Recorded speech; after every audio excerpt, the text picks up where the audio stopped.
11 de la mañana, 7 minutos en la República Argentina, un cielo completamente despejado, una temperatura altamente agradable en este domingo para disfrutar al aire libre y pensar que hay provincias en la Argentina que están votando, otras que ya han votado la semana pasada. Nosotros vamos a votar dentro de poco, pero hay unas cuantas cosas que uno piensa en la República Argentina que pasan. Digo, siempre lo urgente nos quita la posibilidad, el prisma de lo importante y de analizar en qué contexto histórico nos encontramos. En realidad, sobre esos contextos históricos, hoy hablábamos un poco y pensábamos sobre el tema de los fallos de la Corte, pero no desde el punto de vista técnico-jurídico, sino en qué momento nos encontramos analizando en un estado de situación deliberativo sobre el contexto de los fallos de la Corte. Y ahí viene, y ahí se enlaza a decir que cada elección tiene un momento histórico, no solamente provincial, nacional, sino la sociedad es tan dinámica que hoy nos posiciona de una manera completamente distinta a lo que veíamos 15 o 20 años atrás. Vuelvo al ejemplo del fallo de la Corte. Los 90 había una preeminencia respecto de fallos de la Corte con un sesgo que se decía prácticamente menemista, a rajatabla. Y eran pocos los que discutían las cuestiones jurídicas. Poco se decía o se conocían los nombres de los ministros de la Corte. En cambio, hoy cuestionamos hasta si saben derecho o no los ministros de la Corte. A ver, yo no tengo ningún tipo de duda de que los tipos que están en la Corte saben y muchísimo de derecho. Saben muchísimo de derecho. O sea, que derecho eso, a ver, puedo no gustarme sus ideas, pero de la aplicación del derecho es otra cosa. Pero hoy escuchamos absolutamente todo. Como diciendo, este no sabe, este vota así porque tiene solamente quiere tal cosa, busca tal otra. Y perdemos un poco el análisis. Pero más que eso es ese nivel de conducta que vemos de ese estado deliberativo y de cuestionamiento hacia un poder del Estado. Pero por sobre eso lo que veo y observo es el Estado, la sociedad movilizada de otra manera, discutiendo otras cosas. Y eso es distinto a otras épocas. Por más que algunos digan, no, mirá, siempre se da lo mismo. No, la sociedad va cambiando. Pero más que para hablar sobre la sociedad, mejor que yo, para hablar sobre los movimientos de la sociedad, lo invitamos nuevamente al doctor Darío López Villagra. ¿Cómo le va, doctor? ¿Cómo anda? Muy buenos días. Yo siempre muy contento que te acuerdes de mí, Daniel. Vos sabés que yo soy un fan tuyo. Solamente por eso lo traje, para que hable bien de mí. No, pero como corresponde. Somos muchos los que pensamos eso. Yo quizás doy la cara porque sos generoso con tu invitación, pero claro, pero sos un hombre prudente, un hombre inteligente. Muy así cerca que de siempre ser un gusto. presidente de mi fan club. No, esto es un groupie directamente. Yo te sigo donde vas. No, ninguna de esas dos cosas, porque estoy muy lejos de todo eso. Bueno, ¿cómo ves todo esto? Digo, ¿vos lo ves también así como un cambio de era, como un cambio de la sociedad, como un desplazamiento hacia un lugar determinado o en búsqueda de algo? Mira, yo que nado en las ciencias sociales te digo que sí, que no.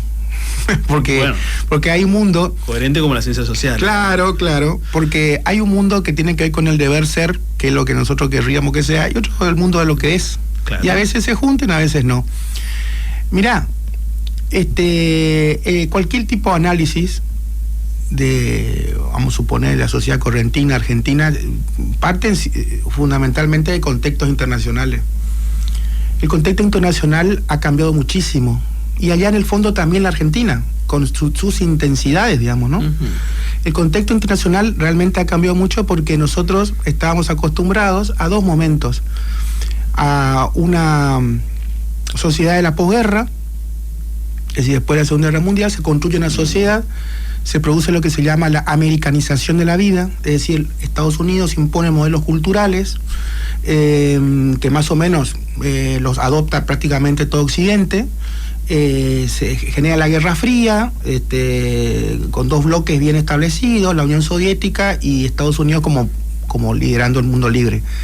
Pero todo ese momento tiene una eclosión, digamos, una eclosión muy importante, porque a lo largo del tiempo Estados Unidos fue perdiendo ciertos espacios, sobre todo en la guerra de Vietnam, donde se demostró que el país más poderoso de Occidente no pudo llegar a controlar una guerra.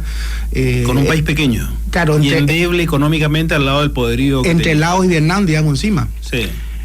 Hay otro momento que también hace referencia a lo que vos estás hablando respecto a la caída del muro de Berlín, lo que se consideró como la idea de el triunfo del pensamiento liberal americano y la caída del pensamiento y las costumbres soviéticas, digamos, o comunistas en el fondo. Sí.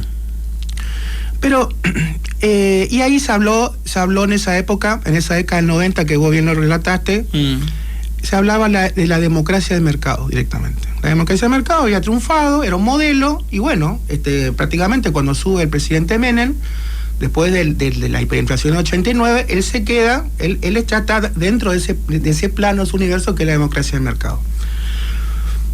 Él no estaba. Él lo que hace con su enorme nivel de intuición y pragmatismo, sí. encuentra que la salida está por ahí. Observa ese plano que vos decís y se va hacia el lado. Porque si uno mira el derrotero histórico de él, estaba quizás hacia otro lado. Pero sí lo ubica, sí se ve demostrando la intuición, que es un gran elemento para el político.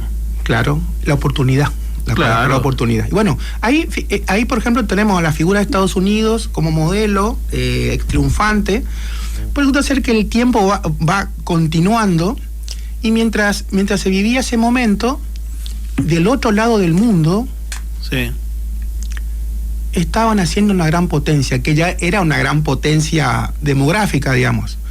Hoy se entiende que dentro de más o menos unos 4 o 5 años, China va a tener el mismo PBI que Estados Unidos. Uh-huh.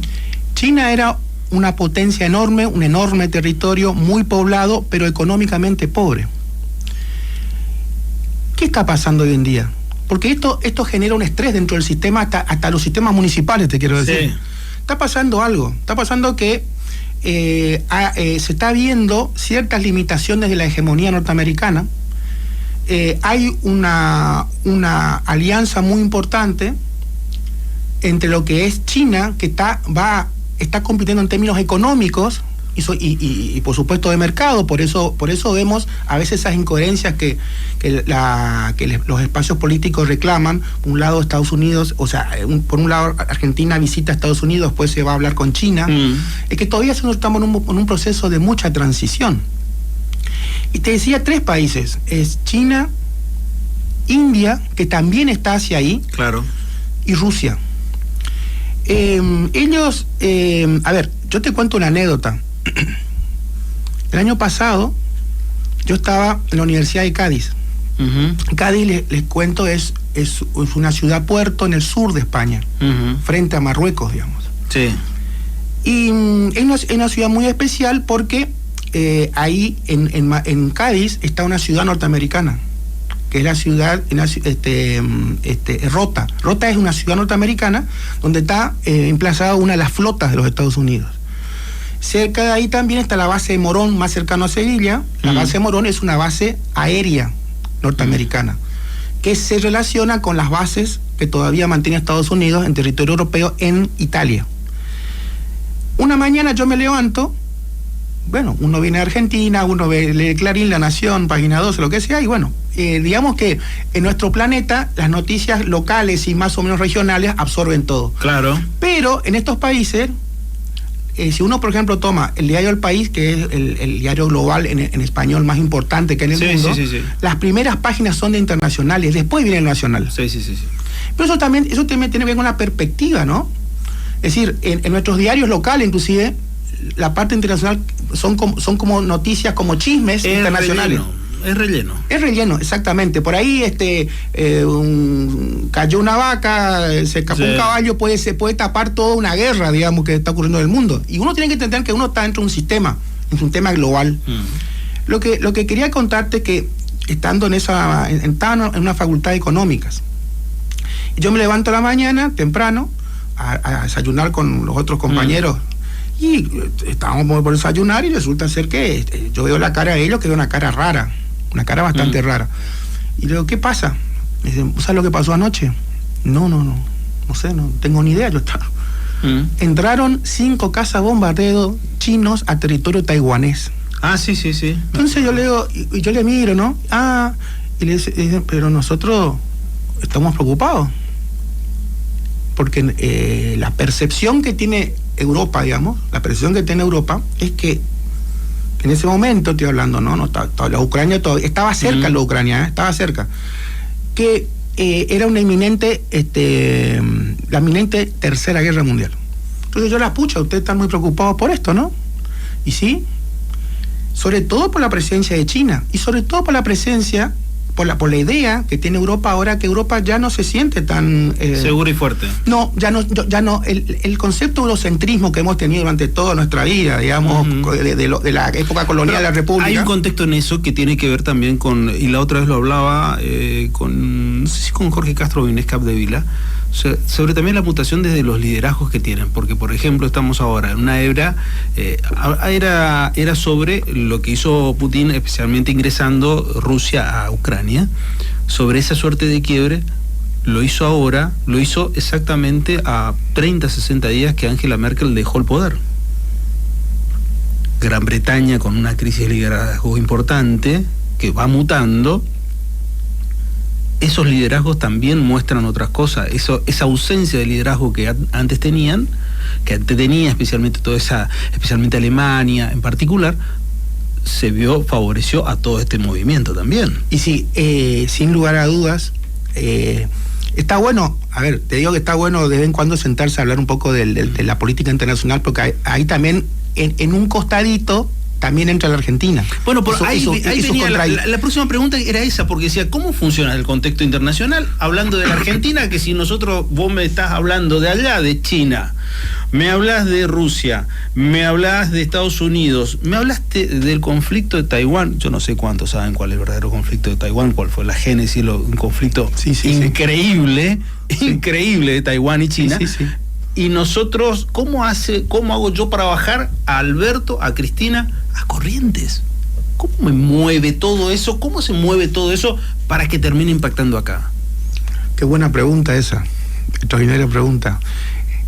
El tema es que el contexto internacional lo que genera es un estrés.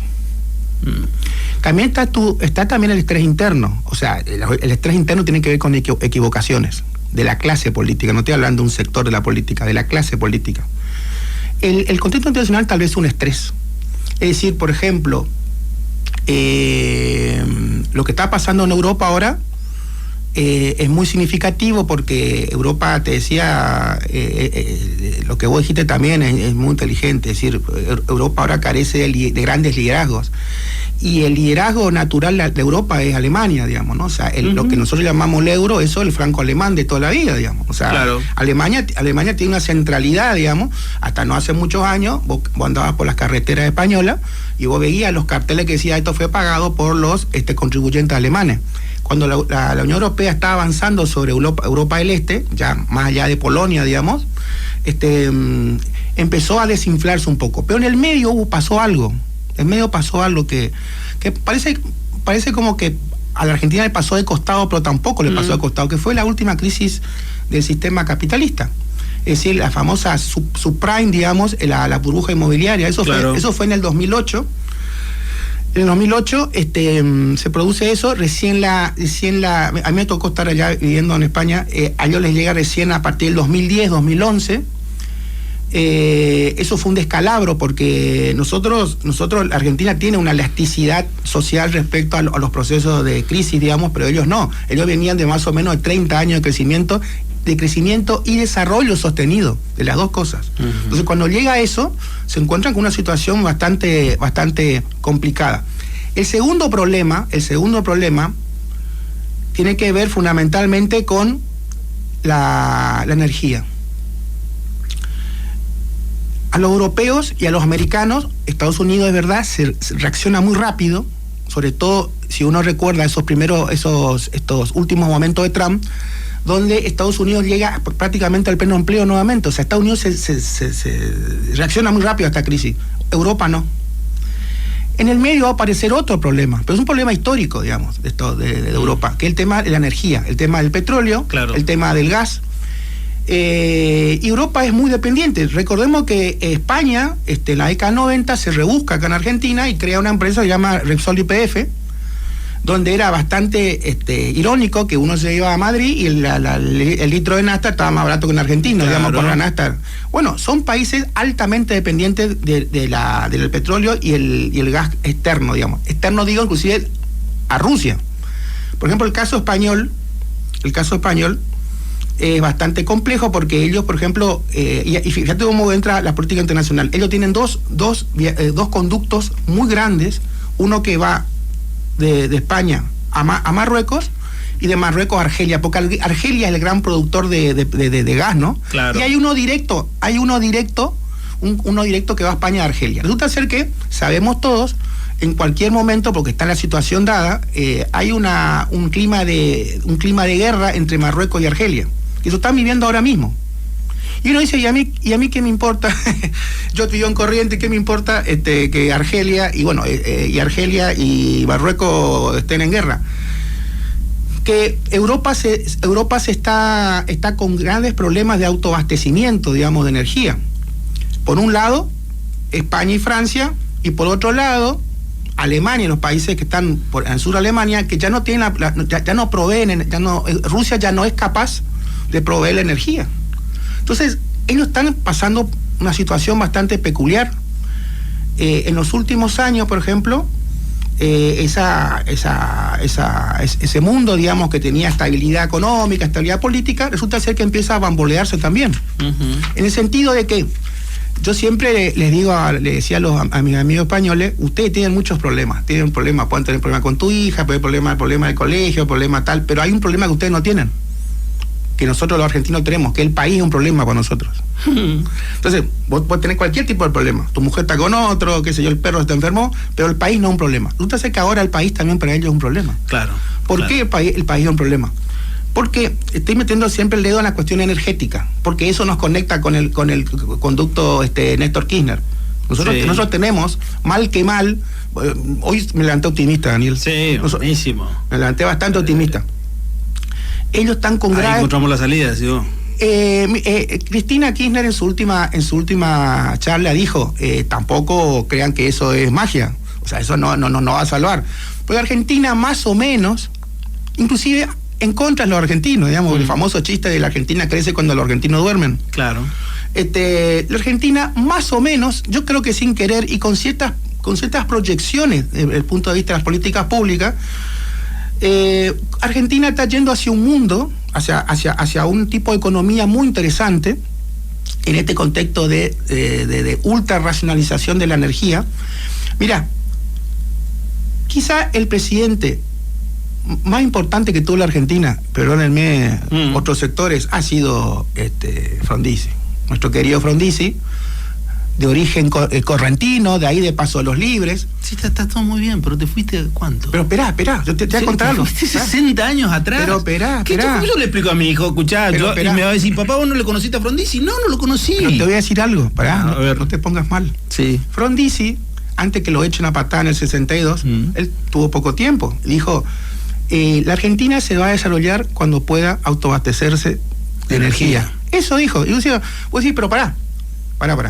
Vos me estás diciendo que un tipo hace 60 años dijo eso. Como también hace 60 años se decía que el progreso era el asfalto, y vos salís por la 3 de Abril hacia la Virgen y hay todavía un montón de calles que no tienen asfalto, claro. Digamos. Le quiero decir que más o menos hay como ciertas metas generales que la Argentina la va cumpliendo como puede. Este caso, por ejemplo, en este mundo de crisis energética, digamos, grave, porque justamente la moneda de cambio entre la Europa del Este, encabezada por la Europa del Este, digamos, prorrusa, y la occidental, la cuestión de la energía termina siendo un elemento de hegemonía política. Claro. El petróleo como hegemonía política, digamos, ¿no? No solamente como energía, sino como manera de poder manipular al otro. Nosotros, la Argentina, mal que mal, está en eso que se encontró ahí en Vaca Muerta. Yo tengo una extraordinaria confianza, porque tengo que ser optimista, si no, claro, compro el pasaje, me voy, o sea, claro, no voy a Paraguay, digamos, tampoco me tengo que ir a España. Claro. Me voy a Paraguay, me voy a Asunción. Sí. Me voy a Asunción, bueno. A mí no me gusta Asunción. A mí no me gusta esa visión. Y bueno, yo soy consciente que fue un espacio cultural. Nosotros somos una variante del mundo guaraní, somos una variante. Pero sí, a ver, si vos pensás en Paraguay va a camino a ser una pequeña Panamá, digamos, la zona. De hecho, claro, nosotros ahora, estando en Corrientes, ya tenemos una vía de escape a Panamá, a lo mismo Panamá. Hay aviones ahí en Asunción que están yendo a Panamá, a San Pablo y a Santiago de Chile. Eso va, Paraguay va a formar parte de una pequeña Panamá en esta zona donde está llegando, vos sabés, mucho dinero argentino, mucho dinero que se escapa, por supuesto, dinero brasilero menor, pero ese país tuvo un crecimiento muy importante en los últimos años en base a una estabilidad política, digamos, envidiable, pero hay una cuestión, que todavía Paraguay, con todo ese proceso, tiene todavía índices menores de desarrollo que la Argentina. La salud pública es un desastre. A mí me tocó acompañar a una persona con un dengue a un hospital y la gente, las camas estaban todas en la calle, digamos. O sea, no la vereda, en la calle, tuvieron que cortar la calle. El sistema educativo es muy caro. Digamos, construcción de clase media todavía no hay. Lo que hay es una población importante que accedió a cierta clase media por la instalación de empresas que necesitan personal calificado. Por el pueblo paraguayo todavía no se entera de todos estos procesos. Es decir, ellos tienen la estabilidad, pero eso no significa que haya un proceso de crecimiento en términos de reparto de la riqueza. Eso todavía no existe. La Argentina reparte como puede, como se puede. ¿De la mejor forma? No. Pero es la Argentina, digamos. El modelo argentino, guste o no guste, ha sido, digamos, de los 50 a los 60, una alternativa a la clase media norteamericana. Hay un momento que acá se quiebra este país, que es la década del 60. La década del 60 se quiebra el país. Si vos me ponés fechas, y bueno, yo te diría que hay una fecha que es bastante compleja, que es el año 66, donde en ese punto, hasta ahí la Argentina venía con una cuestión de violencia política, del peronismo, antiperonismo, pero todavía mantenía ciertos niveles parecidos a Francia, digamos, la Francia de posguerra. Claro. Después se quiebra y entra en una debacle, digamos, y sobre todo en la década del 70, con los procesos de desindustrialización que tiene Argentina. La Argentina digamos, justamente en la década del 70, donde hubo países como Australia, Nueva Zelanda, la misma Canadá, que dan un paso hacia adelante en la década del 70, la Argentina da 50 pasos hacia atrás. Claro, el primer gran paso para atrás para mí fue, sin lugar a dudas, y con esto te tengo que ir despidiendo por encima de la hora, lo de Onganía, cuando hizo la famosa persecución a Noche de los bastones largos. Ese fue uno de los errores históricos más costosos para la Argentina, sin lugar a dudas, en un pensamiento de decir, bueno, como veníamos, un poco lo que vos decías, y después lo otro de la dictadura.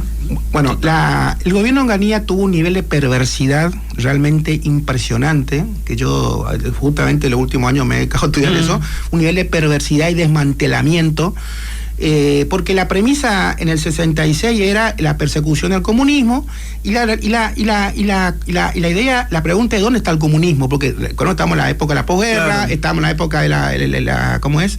En donde los ejércitos nacionales se formaban en Panamá. Por ejemplo, te doy otro detalle, ahí detrás de la Casa Rosada, donde está ese edificio enorme del ejército, bueno, ahí había una habitación donde estaba una delegación en francés te digo, parachutes franceses. ¿Qué son los parachutes franceses? Los paracaidistas franceses que, claro, se hicieron famosos cuando Argelia hicieron desastre ahí, tú te hacer que, digamos, antes de los métodos que los americanos enseñan a grupos de élite, claro, fueron los franceses los que van a generar un poco la idea, porque ya, digamos, en Vietnam se estaba peleando, digamos, a través de la guerrilla, pero los franceses duplican la perversidad cuando llegan a Argelia. De hecho, va a haber una gran vergüenza por parte de los intelectuales franceses, de la sociedad francesa, de las barbaridades, porque ellos representan la libertad, la seguridad. Bueno, resulta ser que el ejército acá tenía una piecita. Todo eso que declamaron en el 1789 lo tiraron a la basura en ese siglo. Y yo te diría que peor aún, porque recordar también que Vietnam, hoy sale mucho Vietnam, antes de llamarse Vietnam se llamaba Indochina, y ahí estaban los franceses. Claro. Es decir, también hubo barbaridades ahí. Hay una famosa batalla que se llama Dien Bien Phu, donde los vietnamitas, en ese momento indochinos, los destrozan a la Legión francesa, y después llegan los americanos. Pero como reflexión te digo, si me estás echando, Daniel. Sí, te estoy echando. En los años 90 los porteños se cansaron de estudiar la democracia, siempre viendo al sistema nacional. Entonces la democracia argentina está muy bien, hay procesos electorales. El porteño estudia toda Europa, estudia todo, pero después termina haciendo lo que quiere Estados Unidos. Mira, Estados Unidos, por lo menos hasta hace unos días, no sé si va a seguir siendo así, Estados Unidos se consideraba una potencia hegemónica. ¿Qué significa hegemonía? La hegemonía no solamente tener más tanques, aviones y helicópteros, sino tiene que ver con que establece la dirección hacia dónde va la cultura. El mandato cultural que tiene Estados Unidos sobre la Argentina es notable y es superior en otros lados, pero se diferencia claramente en la clase media porteña. Porque si vos le decís a la clase media porteña, vamos a ser un aliado estratégico de China, te mira de una manera. Y vos le decís, vamos a ser la cola del león de Estados Unidos, y queda más que feliz de la vida. Mira, si vos te asustás con eso, imagínate lo que es Brasil, donde directamente la clase media brasileña empatiza de una manera carnal con el sistema norteamericano. Sacarse encima el modelo norteamericano no fue muy fácil. Cuando los norteamericanos se quedan en Europa después de la Segunda Guerra Mundial, países con mucha tradición cultural como Francia, por ejemplo, el caso, tuvieron que plantarse frente pero igual vos te vas a París, el Pair of Jeans, o sea, el jean, el McDonald's, eso es imposible, imposible ponerle límite a eso. Pero tiene que ver con otro contexto, y ya tiene que ver con otro contexto. El porteño, la clase media porteña, adora a Estados Unidos. Tiene esa empatía porque absorbió todo eso y le cuesta entender. Por eso al del interior es más fácil poder asociarse, no le importa si asocia con Estados Unidos o con China, porque tiene otro bagaje cultural completamente distinto. Sí. Si vos me preguntás del campo de la sociología, te digo que la clase media argentina, por lo menos en los últimos años, ha sido aspiracionalmente americana. Y claro. Aspiracionalmente americana. Claro. Sí, es una realidad. Ahí es donde viene, por ejemplo, nuestro gran mandato cultural, el tema de preferir ahorrar en dólares. Sí. Nuestros parámetros dólar está dado en base a eso, en base a todo un mandato cultural, que es la gran pelea que hay, que es la cuestión cultural. Te tengo que despedir porque la verdad me fui ya 5 minutos y me quedé en otro tema que quería hablar con vos, y te anoto para la próxima. ¿Sabes qué? Se está dando un hecho muy particular en la Argentina y que tiene que ver con todas estas elecciones provinciales completamente despegadas de las nacionales. Sí.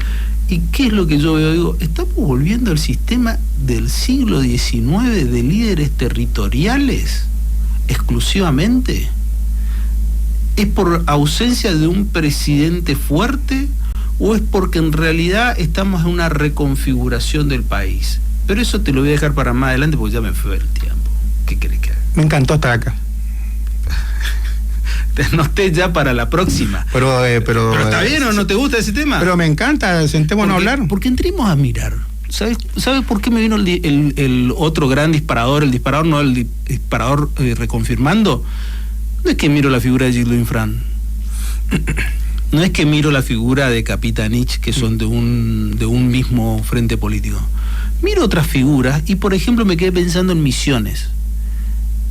Misiones, dijeron, nosotros estamos apartados de Nación. Sí. Nosotros no tenemos nada que ver. Nosotros hacemos lo que a nosotros nos conviene. Cosa que estamos volviendo al concepto de confederación del siglo XIX, donde los líderes territoriales tenían otro tipo de poder por sobre lo que ha sido las presidencias peronistas tradicionalmente. Néstor Kirchner no te permitía nada de eso y arrasaba por todos lados. Ahora estamos en una reconfiguración fruto de liderazgos carentes y presentes. Bueno, pero eso te lo dejo para... Tengo esto último. Está bien, yo sigo en esa misma línea, pero también a mí lo que me preocupa fundamentalmente es la calidad del sistema democrático en las provincias en función a estos procesos electorales. Bueno, la calidad de la democracia. Y ahí vamos... Eso se llama políticas públicas a nivel subnacional. Es decir, si todos estos procesos que vos estás describiendo también, de que, digamos, de como que hay pereza por parte del gobierno de irse... Bueno, pero ahí te exaltó el negativo.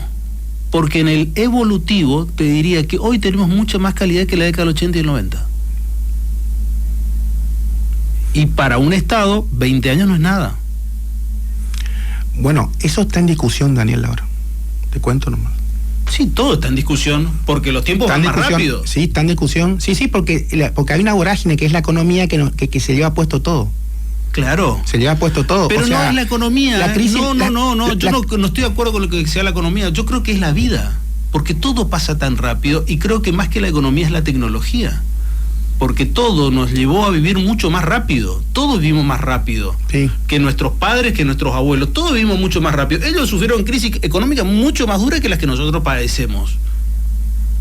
A ver, eso es básico. Ahora, nosotros vivimos tan rápido que en realidad miramos y decimos, queremos la solución para hoy, no para mañana. Además de cambiar nuestros parámetros de vida respecto a nuestros padres. Nuestros padres y nuestros abuelos pensaban primero en la casa, primero en esas cuestiones básicas que hoy formamos parte de generaciones que no nos interesa si alquilamos toda la vida.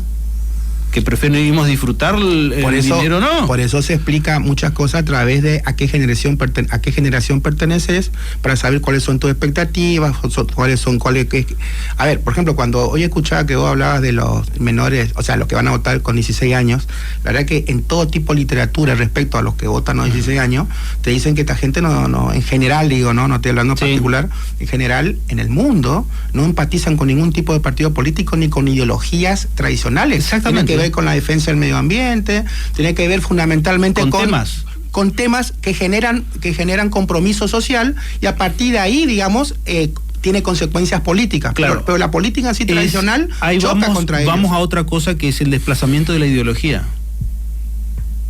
No es la ideología en un marco totalitario, sino es esto es lo que puede ser, sí puede ser, pero sí con otras concepciones que tienen de la vida. Pero eso lo dejamos para la próxima, ¿te parece? Aceptado.